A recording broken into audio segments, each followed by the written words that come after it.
Welcome back to another episode of Georgia Sports Nation. We got some more Braves and Hawks content on tap for you guys tonight. We're going to be discussing mostly Braves tonight, recapping the Rockies sweep. We seasoned sweep the Rockies this year, 6-0 against them. The offense and the pitching showed up in this series. 7-0, not 6. Oh, 7-0. Wow, yeah. Yeah. Great point there, Will. Yeah, 7-0 against the Rockies this year. We had everything in this series. The offense showed out at the beginning and the end. We had Darius Vines in the third game making his MLB debut. He shined, and this was in Coors Field. So when you think about that start from Darius Vines, just make sure that you remember that his major league debut, he started in Coors Field. That's an even tougher moment there. But we all know what happened last night. What started? Braves, Dodgers, the battle in Los Angeles. Braves take game one, 8-7 in a nail biter when Raisel Iglesias nails down the save in the ninth inning after first and second base were occupied, and he strikes out Kike Hernandez to win the game. So we're going to be talking about all of that series, what's going to go down tonight, what we think is going to go down the rest of that series. So without further ado, let's get into a little bit of the Rockies talk. So, Will, what's your overall thoughts on the Rockies series about the offense? Because especially in Coors Field, you know the offense a lot of times is the story in that ballpark. Our offense showed up, man. As I say, we came to hit, especially Azuna, man. That guy's so hot right now, man. Indeed, he's barreling up everything. If that printer ain't printing up that man contract right now, I don't know what's going on. So, hey, he been lighting it up. And one thing we realized too is we got another guy that can be in that number 2 hole when Ozzy ain't there. So we safe right there. You know what I mean? So like these bats. What more can you say about these bats, man? We've been doing it. We've been doing it all year, man. We went into that little cold slump after the All-Star break, but ever since then, man, we've been lighting it up. Yep. We also set a record of home runs, a new franchise record. Yep, and it was hit by Orlando Arcia. There, Marcell Ozuna tied it, and then Orlando Arcia broke the record of over 250 homers before and it wasn't the a end cheap one. of It August. wasn't a cheap home run. He slapped that one. Oh yeah, he got that way out of fence, over 400 feet there. So yeah, it wasn't a cheapie at all. As we go into a game by game basis here, in the first game, it was a 14-4 comfortable win, but it was anything but comfortable for Ronald Acuña. At the end of the game, towards the later stages, 2 fans came onto the field, and one of them just wanted to take a picture with Ronald. I don't know, like he knows that he's going to be consequences for this, but he didn't have any malicious intent or charge at Ronald like the second guy did. Who I was fearing for his safety, because you saw him on the broadcast. He ran and charged at Ronald, almost knocked him over. But Ronald played it really cool. But his teammates, Sean Murphy, especially at the end of the game, they're really protective of Ronald Acuña, as they should be, standing up for their star player. I think the second one did that for fame. He seen the first one go out there. I think he did that for a little bit of fame right there, try to get some TV time. Yeah, well, for sure, both of them definitely did it for some TV time, and it's not worth it, because in the end, I mean, you saw the official notes. Both of them were charged with trespassing and disturbing the peace, and they were booked into jail that night.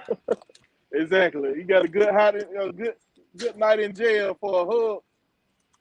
Yeah. So if you're gonna do that, just know that there's consequences. You're not just gonna get off scot-free like that.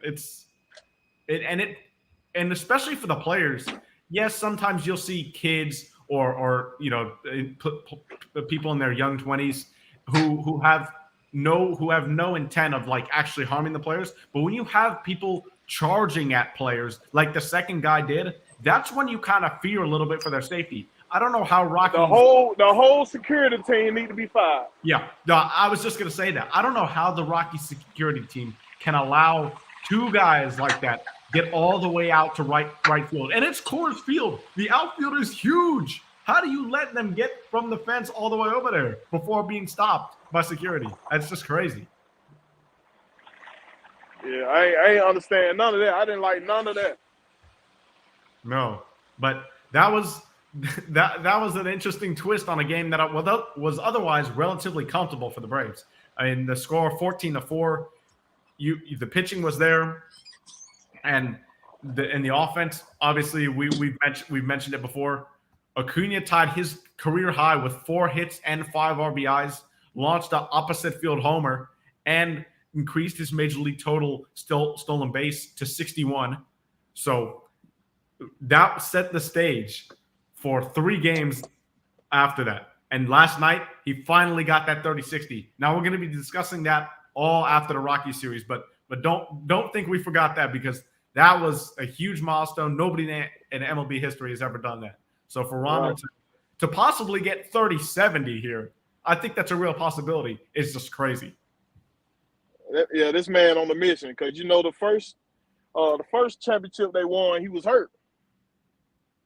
Oh yeah, he didn't play in 2021 playoffs. So yeah, he's on a mission, man. He is.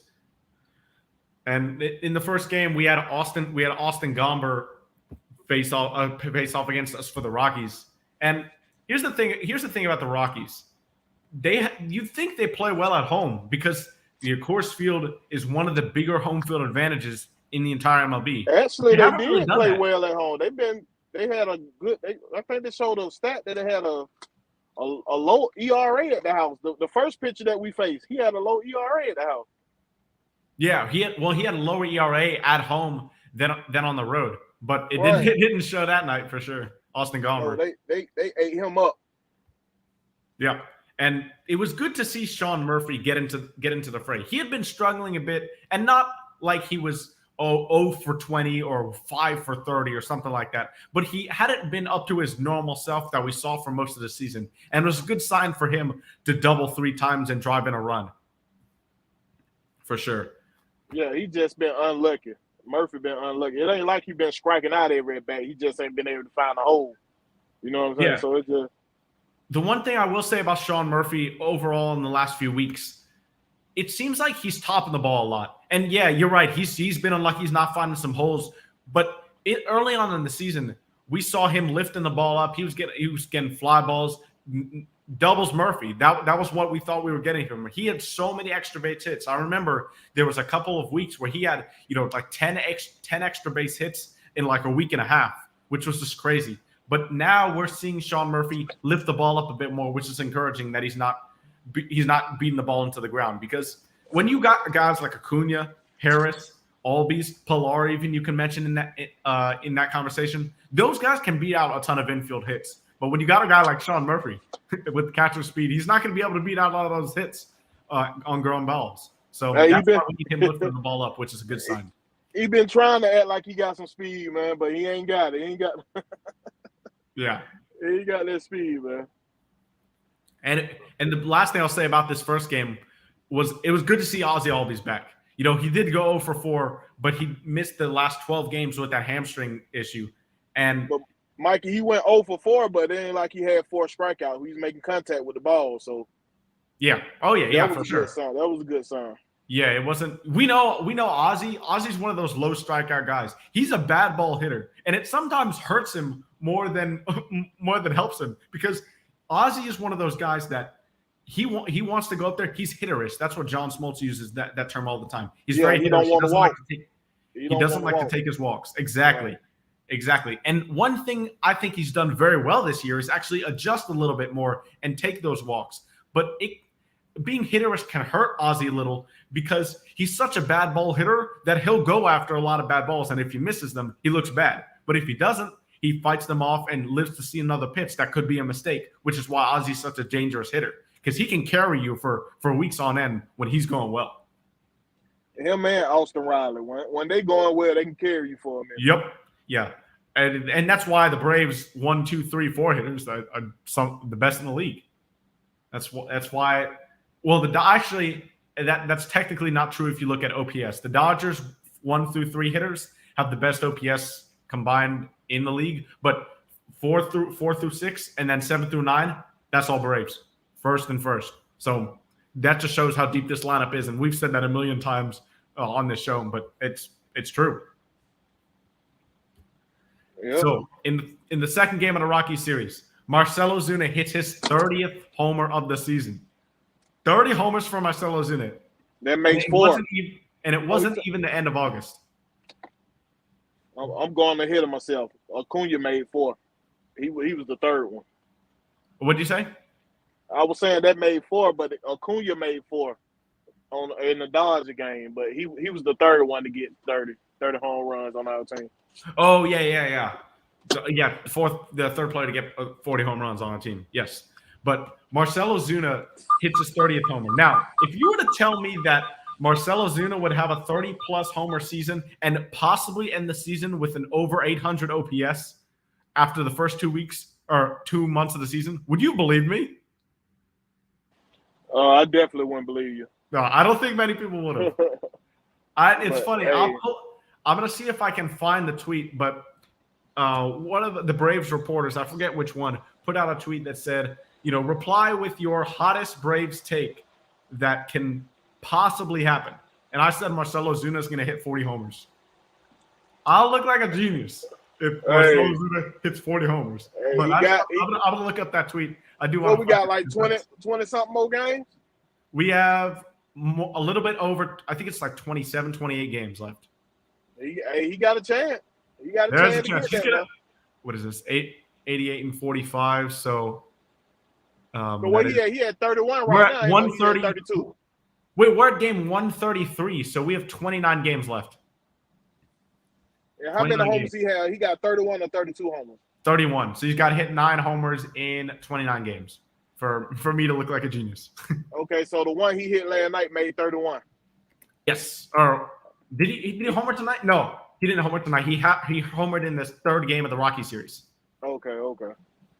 Yeah. So hopefully he does get to 40 homers. But and then Charlie Morton, man. This is 3 starts in a row for Charlie Morton of 6 innings of 1 run or less ball and just striking out the entire lineup pretty much. Charlie Morton's been the model of consistency for the entire season. And I remember across some of the middle portions of the season when he was having some trouble walking guys, they were like, uh-oh, Charlie Morton's done. He might be washed. No, we can't really trust Charlie Morton in the postseason. Man. Okay, yeah, that's Austin Riley with 32. Austin Riley got 32 homers. Austin Riley has 32 homers. But I just think that's blasphemous. Like, you're going to really sit there and tell me Charlie Morton, who has a sub-350 ERA, striking out so many people. Yes, he's had his issue with walks and homers, but he's always going to. And you just going to sit there and tell me that our most consistent pitcher throughout the entire year just hasn't been good? Like, he doesn't deserve a spot on this team? One thing we know Charlie was doing, he was giving us 6 innings. Yeah. He was the only pitcher that was giving us 6 innings. I don't care how the game went, he was going 6 innings. So he was saving our bullpen. Exactly. But Charlie, what I'm gonna say about Charlie got his groove back. You know how Stella got her groove back? Charlie got his groove back. He out there shining.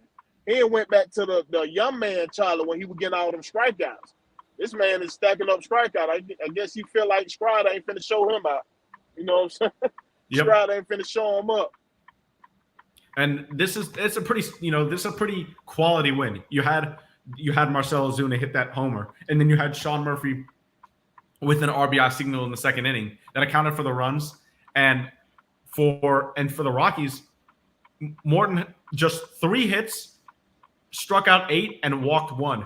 If he'd struck out 10, that would have been his 3rd straight game with 10 strikeouts. And that's like Spencer Strider numbers. Hey, he tried. He had a couple weak contact hits. Oh, yeah, contact, he did. You know what I'm saying? Not hits, but he had a couple weak contact ground balls and stuff that could have been strikeout, but they barely got it. You know, but that's the thing. You don't like a veteran pitcher will tell you, I don't pitch for the strikeout, I pitch for the win. You know what I'm saying? So that's the main category. You know, they trying to get a win, not stats. Exactly. And I don't know if you remember watching this game, but Ronald Acuña hit a ball to center field that I thought was long gone. It ended up just being a couple feet short of the center field fence when Brent Doyle called in the catch. But I thought that was the homer to get the 30-60 season. And it was just short. I thought he got too much air. He got too much air up under. It wasn't a line. He ain't put too much line on. It was a lot of air up under. He did. And you know what's funny though? I knew he did hit it up, but I was like, okay, this is Coors Field. The air is thin. The wind's blowing out. we could maybe see it go out, but it didn't. Right. Yeah. That's what weird things happen in Coors Field. So that was yes, why. they do. That's why I used to hate playing at Coors Field back in the day. I don't care how good our pitchers was. It's always something that home cooking they was getting up there. I used to hate that. And yeah, in this win, yeah, I called it a solid win because you had the pitching and you had the homers for the Braves, but we left fifth. We out-hit the Rockies 15-3 and stranded 12 runners. We only had 3 runs. So really, the offense didn't come through when guys were in scoring position, but you had Charlie Morton deliver a 3rd straight masterful start that it really didn't matter. Yes, Go ahead. No, I was just agreeing with your take.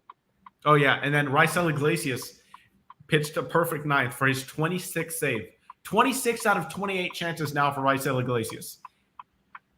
He's showing me that he that closer. What he did last night, he showed me he was that close. But we'll get to that. And we're gonna get to that. But that was on 3 nights in a row pitching. He's definitely not pitching tonight. Like I don't want to see him tonight. 3 nights in a row, especially for your closer come playoff time. I don't care if we have a 1-run lead with Mookie Betts, Freddie Freeman. Okay, who you go?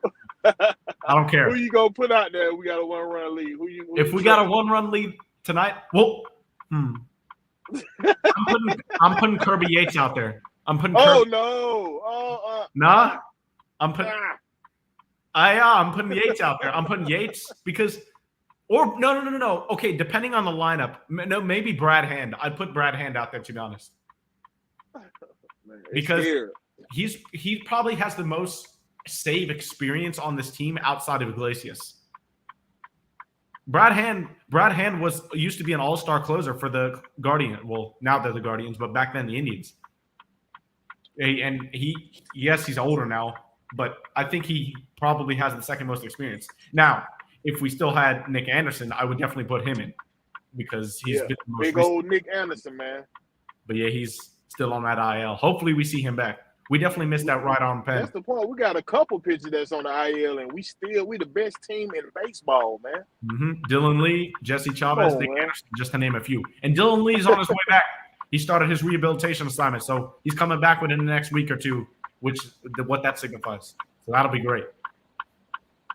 And Kyle Wright's on the men too. He's doing his rehabilitation assignments. So we could see the team just get better within September, which is crazy. Right. And in the last game of the Rocky series, Braves win 7-3. Like Will said, Orlando Arcia's 2-run homers set the Braves franchise record with home runs for 250 homers. Now, yes, that was a great story, but the biggest story from this game is Darius Vines. What did you see from him that allowed him to be so successful for a major league debut at Coors Field? Hey, I seen he got ice in his veins, man. He came and pitched his game. He didn't let the lights, did take him. He came and did what he's been doing since he was probably about 5-6 years old. It's just the game. It's baseball. The only thing different is cameras and lights. You just got to come out here and do your game. You know what I'm saying? Stay within yourself and come out here and pitch. Play catch with the catcher. That's what you're doing. You playing catch. Yeah, I didn't hear of him before the game. Me either. That's why I was like, you remember I told you. all had that same reaction. You remember I told you in the chat. I say Brian Snicker be trying to give away games, huh? But I knew what he was doing. He was setting up the Dodger series. We're setting up the Dodger series, but we're also resting for the postseason. And you said, did you say you're not a fan of that? Not a fan of what? Like resting for the postseason? Because I don't believe resting. No, if you're gonna rest him, you can have throw a couple in and then take them out. I believe in that. Have him get in there cut. I do believe in rest. Rest is a true thing. Now you give somebody too much rest, then they get rested. I don't like that. What I believe is you come out there, you let them throw a couple in, then you take them out. I can go with that type of resting, but him being out the whole game, no. Taking him off his normal rest days, I don't believe in that. I'm gonna have to disagree with you here, just because I know you. It takes them out of their rhythm. When you have a starter like you Charlie Morton, who's used to going 5-6 innings every night he pitches, when you just have him go 2 or 3 innings, or Max Fried, Spencer Strider, it messes up their rhythm. And I just wouldn't think those guys would want to do that. I think they'd rather have that rest. And I think it's good because this year we have the luxury to do that. Last year, and we saw it in the Philly series, our pitching was not good at all. You can throw out Spencer Strider start. He was injured. I don't really care what anyone says. That was not the Spencer Strider that we have seen throughout his career. His oblique was clearly still bothering him on that 92-mile-per-hour fastball to Rhys Hoskins. And that's what I'm talking about, Michael. We did a lot of resting last year. Well, we did a lot of resting, folks, last year. We didn't rest, though. We couldn't. Remember, because the Mets were up 10.5 games in June. We spent the entire second half catching up to the Mets. Then we swept them in that second to last series of the year. Brian Snitker was still bringing up young guys to pitch in that lineup. He still was doing the same thing he's doing now. He was? Yes, he was. He had brought up – how you thought we had found out about oh God, dog, what's that pitcher name? Oh, what? Who are you talking about? Bryce Elder? Who are you talking about? Yeah, it was. Matter of fact, it was Wright and Bryce Elder he was bringing up. Well, Wright had a great year last year. No, Wright was the MLB leader in wins last year. Right, but he wasn't the starter the year before. He brought him up last year. And it was to start the season. He was never going to lose his starting spot. That's what I'm saying. Like, he had it to begin the season. I can't think about the other pitcher he brought. But Brian Snitker been doing it for a couple years now, bringing up these pitchers and letting them get start spots. You know what I'm saying? So, like, he's known for doing. Yeah, he's known for doing that. I'm fine with it when we have this big of a lead. I definitely wasn't fine with it last year but I don't think he did it last year. I could be wrong. Yeah, he did. He did. I guarantee you he did it. He do it every time. That's what frustrates me about Brian Snitker sometimes. He don't care what the lead is or what we had in the stand. He believes in developing these guys, which is good, but also frustrating. You feel what I'm saying? So he really believes in developing these guys, putting them in live rounds. You know what I'm saying? Put them out here. That's the only way you're gonna learn. You put them out here in live rounds. And yeah, this is the greatest spot to do it because the Phillies are not catching us for the division. We're gonna win the division. Division wrapped up. The only thing is like what's the wild card gonna look like? Is best record in baseball, home field advantage. This is why the Dodger series is so important. Right, and we just put ourselves up 5 games with that win. That's why that first game was important. Indeed. That's why that game was so huge. Important. Now, we're going to get to Acuña in a minute, Southside, when we discuss the Dodgers series here in a minute or two.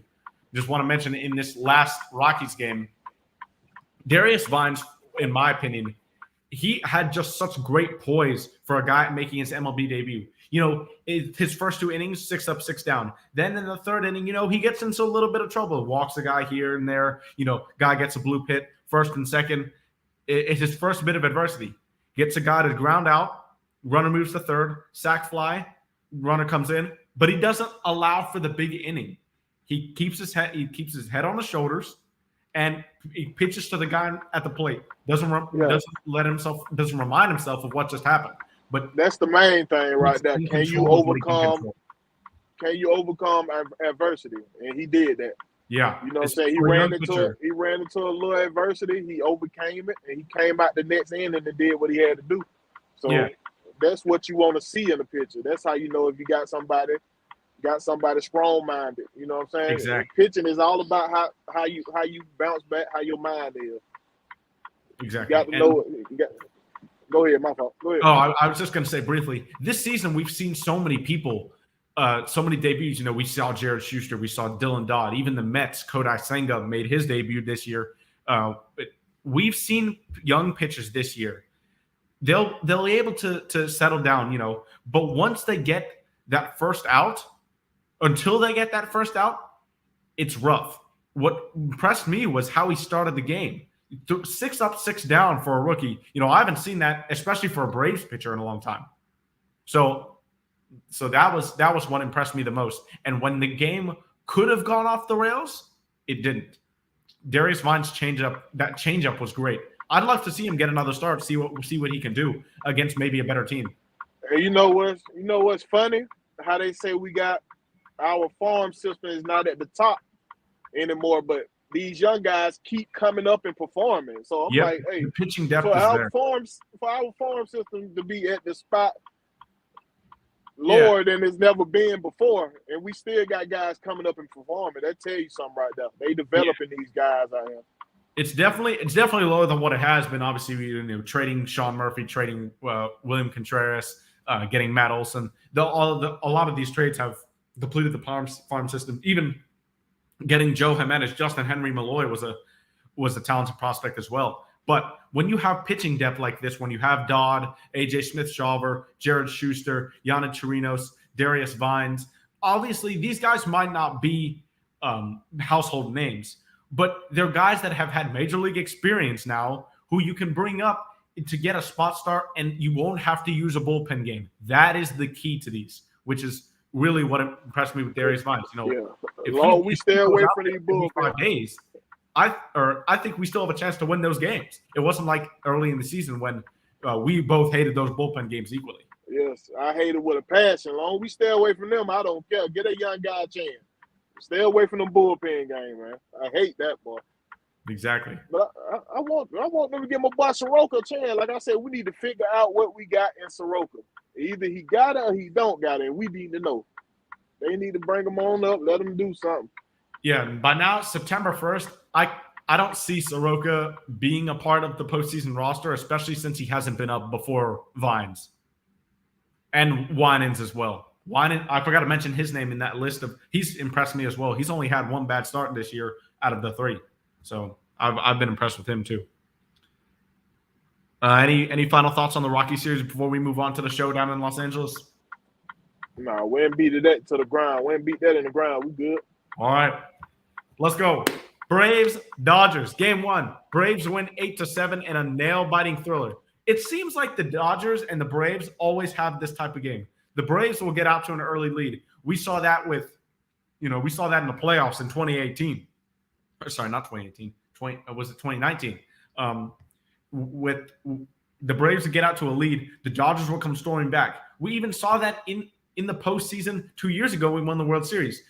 The Braves go out to it like a 5-2 lead in the middle of the game, and then Cody Bellinger hits that 3-run homer off Luke Jackson. Mookie Betts doubles. Then then AJ Pollock hits homers. Chris Taylor with a 3-homer game. The rails just fall off and the train just goes off the tracks. But in this game, the Braves were able to hold off the Dodger comeback. And all in the middle of this was Ronald Acuña making history. The first 30-60 season ever. Did you see that home run, Will? Yes, he tattooed that one. Yep. The thing that worried me about the Braves, when we get these early inning runs, we tend to get lackadaisical. I mean, just relax. We relax when we get them early inning runs, and we just coast through, and that kind of scares me a little bit, because you can't do that in the playoffs. You can't think that you got the game wrapped up because you scored a lot of early runs. We scored 6 runs in the second inning, and we coasted the rest of the way through. We got one insurance run a little bit later on. Yeah, we did. But I'm like, man, that scares me. It had you pulling your hair out. If I wasn't bald head, I'd pull out my hair. I ain't got no hair to pull out. So, it's just like, man. But what Iglesias showed me is he's playoff ready right now. He came out and did his thing. Even though he got into a little trouble, he did what he had to do, close that door. Yep. 3 days in a row for Raisel Iglesias, and he gets the job done. Take your night off, a well-deserved night off tonight for Raisel. And what you see Southside said, is it too early to say Acuña is the best player ever in baseball? Maybe not. I'm kidding. Lol, maybe I'm not. I mean, here's the thing. Ronald Acuña is probably going to have 4 or 5 of these seasons to be in that conversation. But can he do it? I wouldn't put it past him. What Southside said there, it is a classic Braves Dodger game. It's always stressful. I don't care when, I don't care what their record is or whatever. It's always a stressful game when we play the Dodgers. Every time. It's never an easy win with the Dodgers, because they are such a good hitting team. They make you pitch. They don't chase. That's the exact thing about the Dodgers. And Max Muncy, last night it was weird because he chased more than he normally would, Max Muncy. But he's the first name that comes to mind when you have a guy that knows his pitch and takes the pitches he doesn't like. The Dodgers are the most disciplined lineup in the league for the past like 10 years, it feels like. And that's why pitching them is so tough. What Strider did, 4 runs through 6 innings. It was only one mistake to Mookie Betts, and it really wasn't a mistake in my opinion. I mean, if you're going to ask Spencer Strider, would he throw that pitch again? I mean, obviously he might want it a little bit higher than he threw it. It wasn't quite at the top of the zone. But if I'm Spencer Strider, I'm tipping my cap there to Mookie Betts. When he hit that, it wasn't so much of that pitch that he hit out. It was so much of the situation to get to that pitch. Yeah, he fouled off. Strider got himself down. He fell behind in the count. So that's what made him had to throw that type of pitch. But that's what I'm saying. Like, he was getting a little tired. And you know, I seen it in him. He was getting tired out there. And Snicker still decided to bring him back out there. But you know that's Snicker though. But he was at 70 pitches. I mean, I would have brought him back for the 6th inning. I know the bat. We can't always look at the pitch count. Now we got to look at the body language. And his body language was telling me he was a little tired, man. So he was cruising. But he was cruising. He didn't run into any trouble, except the first inning. That was it. Except that inning, he gave up 2 home runs, didn't he? No, Strider gave up a homer to Mookie Betts and a RBI ground out. No, that was Johnson. That was the reliever that gave up 2 home runs. That was Joe Jimenez gave up 2, and AJ Minter gave up 2, I think. Right, Minter gave up 1. Minter gave up 1. Okay. But Joe Jimenez gave up 2. And that was the first bad outing for Joe Jimenez in what seemed like 2 months. He has been unbelievable. And after the first 2 months of the season. And that was the night he picked to have a bad outing. But it's funny Southside says this. Mookie Betts seems like a Brave to me. Obviously, when we have a lineup that includes Michael Harris and Acuña, we're not probably having Mookie Betts on this team. But Mookie's my favorite player. Besides Braves, he's been my favorite player since 2018. Hey, if I'm not mistaken, didn't they have Mookie Betts at second base? Yep, Mookie Betts can play second base and right field. He can play center field too if you wanted to. Hey, he could take Rosario's spot. I know Rosario been doing that thing. He can be back. We can put Rosario back on the bench. Mookie Betts come get that spot. I'd be so happy to see Mookie in a Braves uniform. That'd be awesome. But Mookie's such a but yeah, exactly. Yeah, you guys are right. But anyway, let's get into the specifics of this game. Grant, the Dodgers go up 1-0. Spencer Strider, gets in trouble with some walks in the first inning, RBI ground out. Not a big deal, right? Spencer Strider, he locks in after that, goes 4 strong innings after that, and then gives up the 3-run homer. It's not a bad start by Strider. But in the second inning, the Braves bounced right back with a 5-run second inning. Ronald Acuña, grand slam to get that 30-60. And that gave me the chills, honestly. He knew off the bat right away that was gone. I knew off the bat right away it was gone. What tripped me out is Freddie Freeman's face. He didn't even turn and look at it. He knew it was gone. Freddie was like, Freddie's like this. He's like, yep, I've seen that movie before a time or two, And he was on the other side when Ronald Acuña hit a big grand slam against the Dodgers. He was our first baseman in 2018 when we did that. And that's the thing. We kept Freddie Freeman from getting hot. He usually be the one tearing us up. We kept them from getting hot. That's what I liked about that game. Yeah, we didn't let him get started. We kept him to a single, which was really good. And Brian's you know what's funny? Acuña said through the translator, I didn't mention anything to anybody. It's something that I planned out for weeks ahead. And this is something about his wedding. And Brian Stickler never knew about it. He said congratulations to him, and that night he broke the record with the 30-60. That's crazy. That's beautiful. You get married and you break the record in the same week. Man. Same day. The same day. Wow. Yep. In the morning. He got married yesterday morning. Wow. Crazy. Yeah. So you had after that, you had Ronald Acuña get all the momentum. The media was going crazy. The Braves fans, this is why Acuña is the MVP. This is why Acuña is the MVP.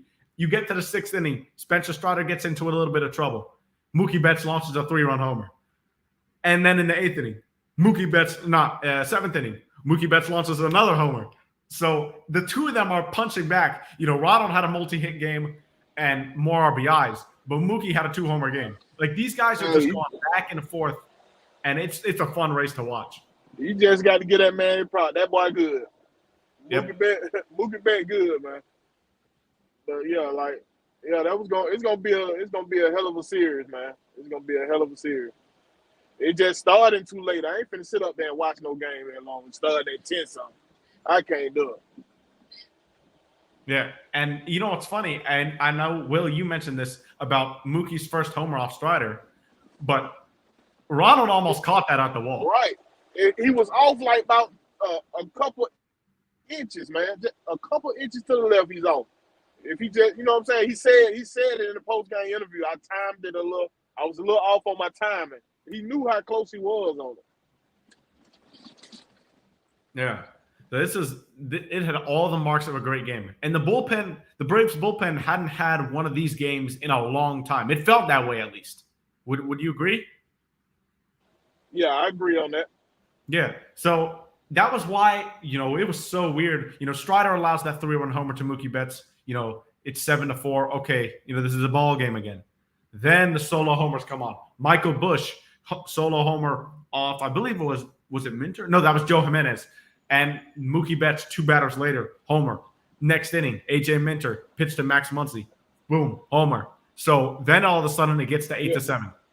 That's why I always – Mookie flies out on the very first pitch. Freeman, walk. Muncy – Will Smith grounds out, I believe. Yeah, and then Muncy walked. Now, Kike Hernandez versus Raisel Iglesias. And Kike Hernandez is one of the fan favorites in LA. They had to bring him back after he went to Boston. And I thought Raisel Iglesias did a perfect job executing 3 pitches. 2 fastballs right on the outside bottom corner. And great calls from the ump right there.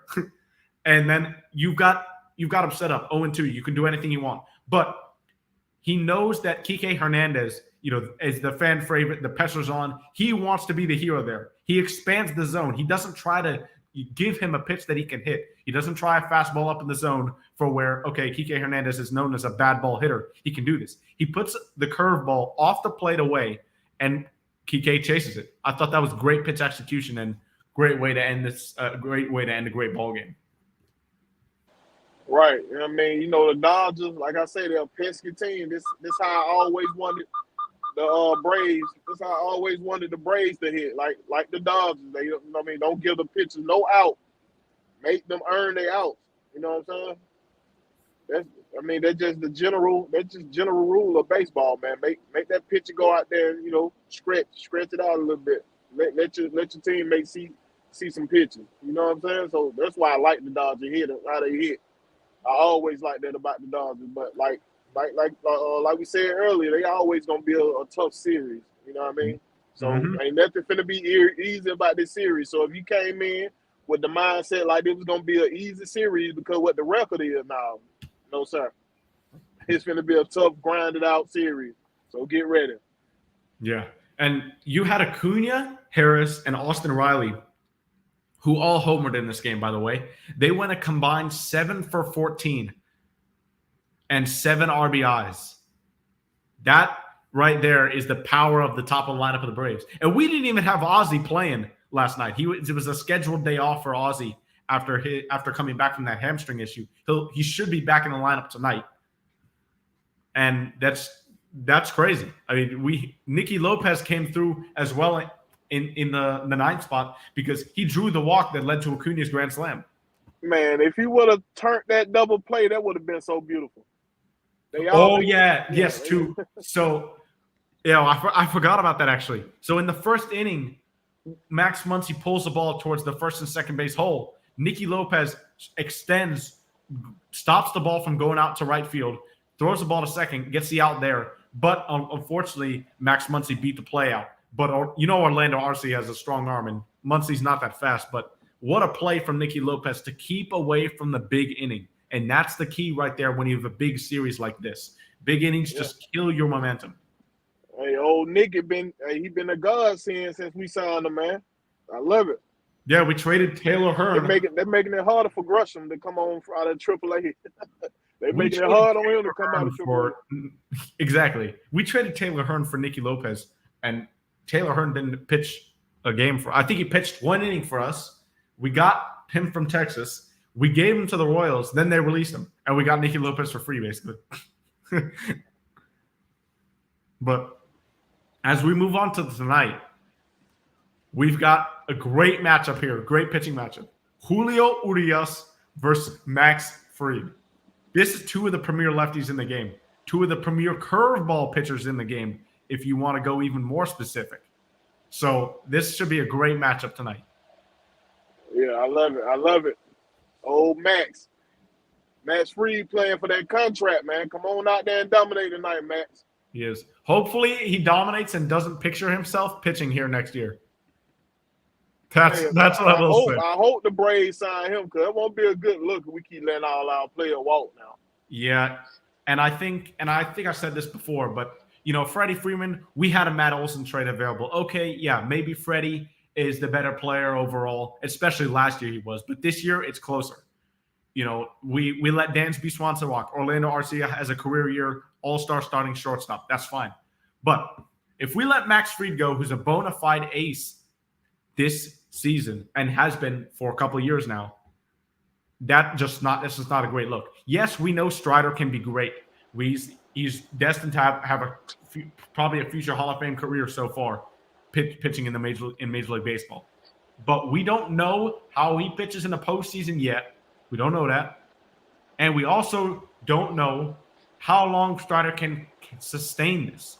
If we just have one guy that's a legit ace and not a 1A and 1B, I just don't think it's a great look. And I think Max Fried would be the most detrimental guy. That'd be the most detriment to the team if we don't sign Max Fried. Freddie and Dansby, obviously we would have loved to have him. But I think the replacements aren't that bad from what they were. Obviously, Orlando's having a great year, and Matt's was having an MVP caliber season until he's slacked off a bit. Well, not slacked off, slumped a little bit this last week and a half, 2 weeks. Right, the rotation look up to Max Fried. You see how they got a little more juice when he came back. So it's just like he a big part of this rotation. You know what I mean? I hate to see him leave. Yeah. And on go ahead. Another point, I really think they need to be training Gresham to play in the outfield. That's the only way he's going to get some playing time up there. Put him in the outfield. That man is raking down there in AAA. He is tearing the ball up. He is. Put this man in the outfield. Let him play some games out there so he can be up here. That's another bat in the lineup. Let's make it happen. I'd like to see it. I just don't think it'll happen this year because the way Eddie Rosario swinging the bat, the way Kevin Pillar has been producing, and his defense is incredible. I just don't see that happening this year. I'd like to see his bat up here, though. I mean, we know his bat is major league ready. That's without question. But it's just the defense. That's the only issue haunting Vaughn Grissom so far, keeping him from really not being up here every day. Yeah, that's what cost them the starting job. We thought it was going to be him taking over. Yep. We thought it was going to be him taking over. We didn't see Arcia coming. Arcia just popped up on us. Yeah, and I had a great year. So this is what I will say about tonight. We're probably gonna see a pitcher's duel, right? You got Max Fried and you've got Julio Urias on the mound. Whose team's pitcher? So you got Urias and Max Fried. Out of the two, who can avoid the big inning? Who can avoid the 3-run homer? That's going to be the big thing because you can't walk guys for either team. Here, obviously, the Dodgers with Michael Busch and David Peralta hasn't exactly had the greatest run as of late. They have a little bit of a weaker lineup with the back end of their 6 through 9, and you've got Austin Barnes sometimes catching.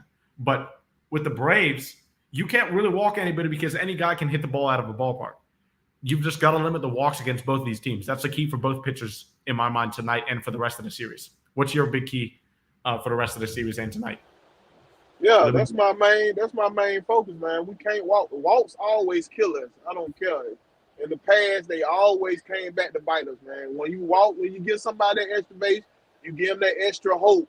They come up there and they deliver, man. Like, especially when you're playing somebody this good, somebody with this many hitters on their lineup. You cannot give them extra bases. You got to make them earn everything they get. And I don't want to give them that free. That's why I just want our pitchers to attack and let their defense do what they have to do. Don't be trying to be fancy and pretty with trying to strike out everybody. Just attack their hitters, and let your defense do what they got to do, man. We got a great defense out there. Yeah. And with a lefty on the mound, Dave Roberts is switching up his lineup. You've got Betts, Freeman, and Will Smith at the top three. But Ahmed Rosario goes into the fourth spot with Chris Taylor, Max Muncy, Kike Hernandez gets the start, James Outman, who's never faced Max Fried, and then Miguel Rojas at shortstop. Miguel Rojas actually had a good career against Max Fried. Obviously, with his long career with the Marlins, he's a career 348 hitter off Fried. And you know what's funny? Mookie Betts is 2 for 21 against Max Fried. 2 for 21. The guy that scares me, though, the most is Ahmed Rosario. 8 for 19 with 4 RBIs against Max Fried in his career for a 421 batting average. I think that's why Dave Roberts put Ahmed Rosario in that cleanup spot, because normally he's not a cleanup hitter. He's not a power guy like that. But against Max Fried, he's seen something he likes. Hopefully Max can retire him tonight.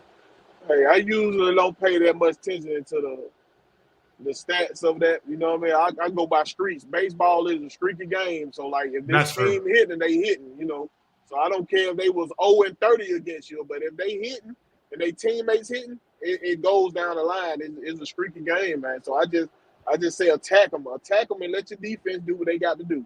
Don't be trying to go by these scouting reports and everything. It's gonna mess you up, because guess what? They going by the scouting report too. Oh, they know, hey, I swing at this a lot, so I'm gonna hold back on this.